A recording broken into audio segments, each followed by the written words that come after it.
Colleen Stan became known as the girl in the box after she was held prisoner by a crazed couple inside their California home between 1977 and 1984. When a blue van pulled over in Red Bluff, California, and Colleen saw that it was being driven by a man who had his wife in the passenger seat and a baby in the back seat, she thought it was safe. Sadly, she had no idea that she would spend the next 7 years inside of a coffin.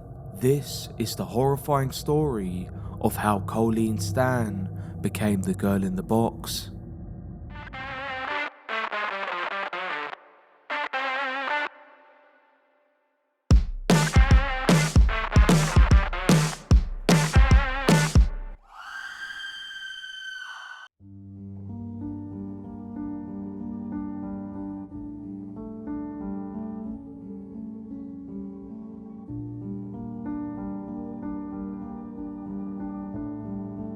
On May 19th, 1977, 20-year-old Colleen Stan was hitchhiking along Interstate 5 into a friend's house in California from her home in Eugene, Oregon. Like a lot of young people in the 1970s, Colleen decided the best way to travel the long distance was by hitching a lift with other travelers. She made it to Red Bluff, California, and waited for another car to pull over.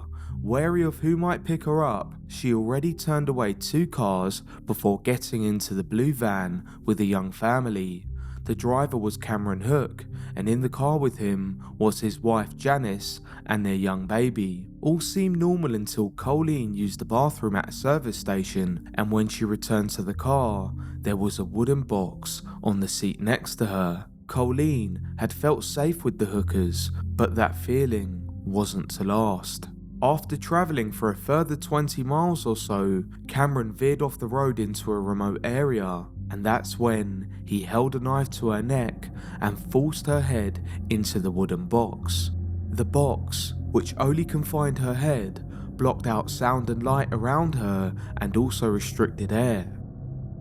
It was no accident that they picked up Colleen as she was travelling that day in May. They had planned to kidnap a young woman and keep her imprisoned in their home. The couple had been actively looking for a hitchhiker to kidnap. Cameron had intense bondage fantasies, so until they captured Colleen Stan, he had been using his wife Janice to fulfill these fantasies. The car eventually drove up to a house in Red Bluff where Colleen Stan was led downstairs to a cellar and subjected to horrifying forms of torture. The girl in the box was tied to the ceiling by her wrists and then beaten, electrocuted, whipped, and then burned. After her first night with the hookers, still alive, she was chained up and put in a small crate.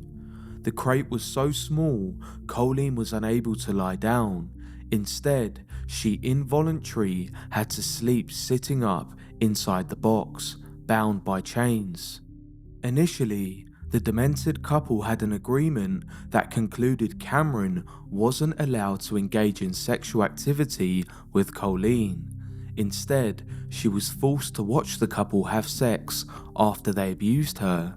This did not fulfill Cameron's fantasies as he thought it would, and later on, this agreement would change. Cameron Hooker had re-agreed with his wife that Colleen would be kept as a sex slave. Janice had previously been a victim of Cameron's depraved fantasies, so she was happy to have someone else take the brunt of his punishments.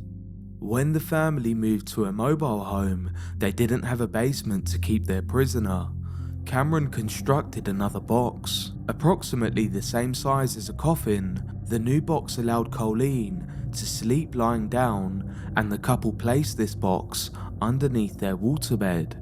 Despite the air holes in the box's lid, it regularly reached over 100 degrees Fahrenheit during the summer months inside the box. She would be kept under the hooker's bed in the small coffin for up to 23 hours a day. The couple had 2 young daughters who didn't realise Colleen was being kept against her will and didn't even know that she was living in the house. For an hour a day, the girl in the box, being Colleen, would be allowed out to clean and babysit for the children. She later recanted, "Any time that I was taken outside of the box, I never knew what to expect.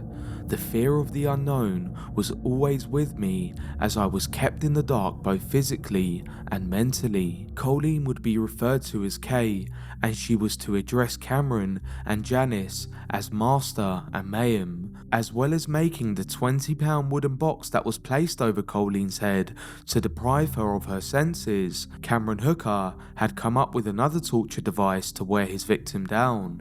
These devices included a stretcher that would inflict excruciating pain on Colleen and leave her with permanent damage to her back and shoulder.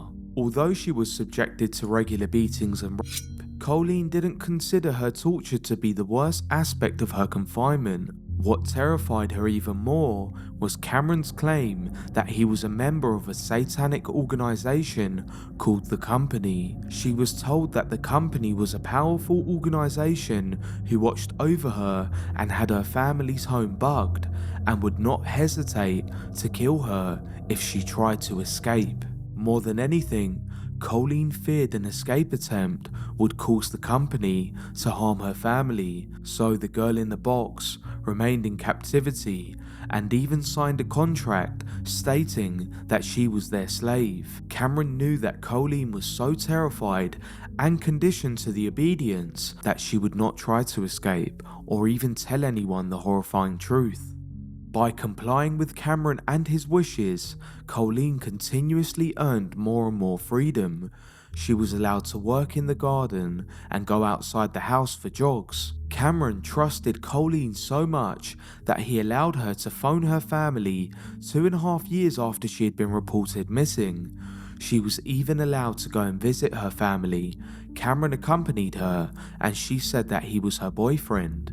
The family took a happy-looking photograph of the pair, but her lack of communication and money made them believe she was in a cult. Fearful that any questions might distance Colleen from them further, her family did not interfere in case she lost contact and would disappear for good. Colleen's fear of the Company stopped her from escaping or revealing any information to her family until this.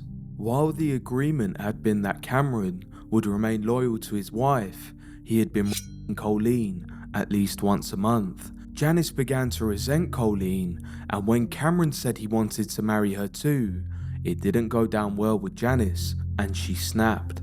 Janice too had been a victim of Cameron Hooker for their entire relationship and had been compliant in his kidnap and torture of Colleen because it gave her abuser another outlet.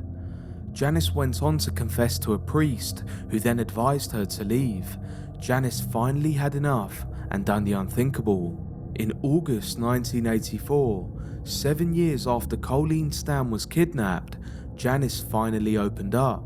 She confessed to Colleen that Cameron tortured and brainwashed her since they first started dating each other, and that she developed denial techniques that compromised that aspect of her life. She also confessed that Cameron was not part of the Company and agreed to help her escape. Janice dropped Colleen off at a bus station. The woman who had been kept a slave for 7 years called her father and got some money to go and buy a ticket back home in Oregon.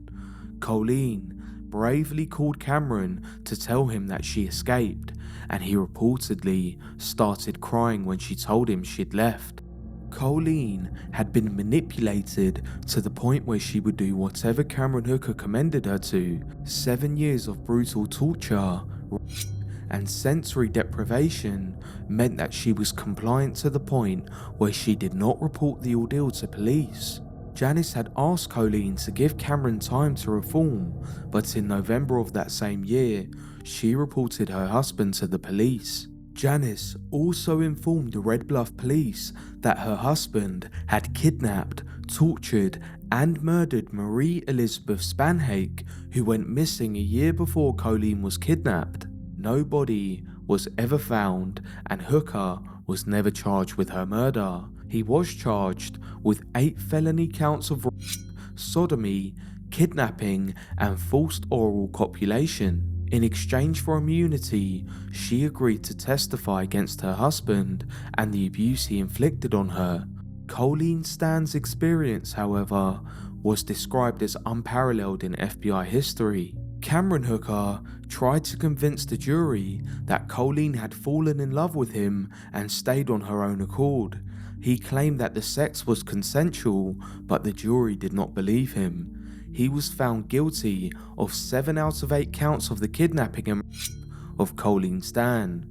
The judge stated that Cameron was the worst psychopath he ever had to deal with and sentenced him to 104 years in prison. Colleen Stan's ordeal resulted in an unprecedented trial. There had never been anything like it in the history of the state.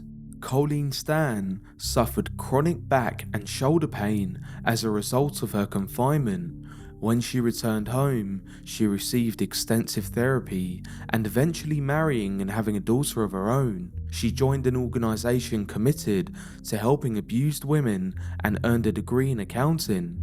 Colleen Stan and Jan Hooker both changed their names and continued to reside in California. However, they did not communicate with one another. Colleen gave a heartbreaking outlook on what it was like to be in captivity for 7 years. She said, "I learned I can go anywhere in my mind. You just have to remove yourself from the real situation going on and you go somewhere else." That's it for today's video. I hope you enjoyed it. I just want to say the research put into this video was absolutely horrid and some of the details were diluted. Whilst the story had a happy ending, I feel for Colleen and those 7 years of hell living underneath Satan's bed. If you like this video, like it and subscribe to the channel because there's always something new to see here every day. Hopefully, I'll see you all in the next one.